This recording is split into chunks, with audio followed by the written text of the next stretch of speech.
Now sum number 3. Find the square root of the following decimal numbers. Here we have to find the square of decimal numbers. So starting with a 3-digit number. This is 2.56. So we'll make pairs. See, one is this and one is this. So first of all, we have to check whether 2 is a perfect square or not. We know that 2 is not a perfect square. So square of 1 is 1. Now when we'll bring down this pair 56, see, after 2 there is a decimal. So whenever we'll take the pair after the decimal, so we have to put a decimal here also. So it's 156. Now we'll double this quotient. To double of 1 is 2. So now let's check. See, now we have to check when we square which number. So we get 6 at the unit place. So we know that 4 4s are 16. So check 4 4s are 16. 4 2s are 8, 9. 96 is smaller than this. Next is 6. So 6 6 are 36. 6 2s are 12. 12 plus 3 is your 15. So here it is your 6 and 6, 156. So the square root of 2.56 is 1.6. Next B part, 51.84. 4-digit number, 51.84. So make pairs like this. Now 51, we know that 7 sevens are, or the square of 7 is 49. So it's 2. Now after 51 there is a decimal. So put a decimal here. Now bring down this pair 84. So double of this quotient 7 is 14. So 1411, 141, smaller than this with 2, 4, 8, and this is your 2. So 2 here, 2 here, it's 284. Remainder is 0. So the square root of 51.84 is 7.2. Next sum number 4. Find the least number which must be subtracted from each of the following numbers so as to get a perfect square. See, now here we have to find that least number which must be subtracted from this so that we'll get a perfect square.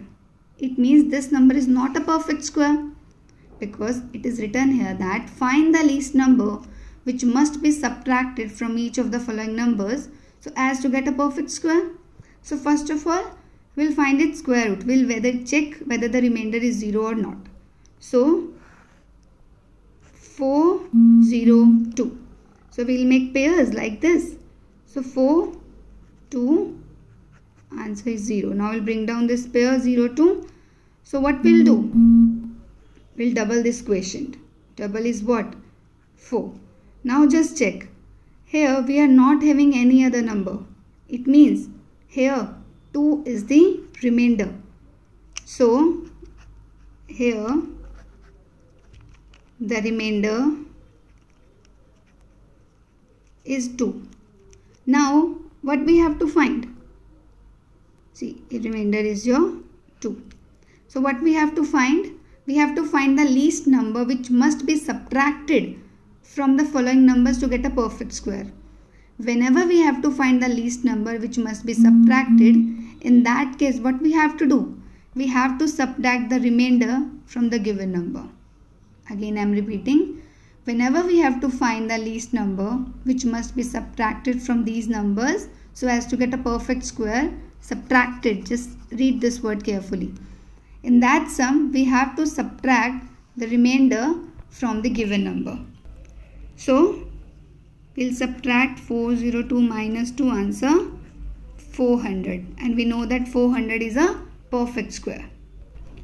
Now 1989. So, we'll make its pairs. So, square of 4 is 16. 3. We'll bring down this pair 89. Now, here we have to double the quotient. So, double of 4 is 8. So 84, when we multiply it with 84 and this 4 4s is your 16, 4 8s are 32 plus 1 is your 33. So 336. On subtracting it, the remainder is 53. So Here we have to find that smallest number which must be subtracted from this so as to get a perfect square. So what we have to do? We have to subtract the remainder from the given number. So 1989 minus 53. Our answer is 1936. So just keep one thing in your mind. Whenever we have to subtract the least number from the given number so as to get a perfect square, what we have to do? There we have to subtract the remainder from the given number.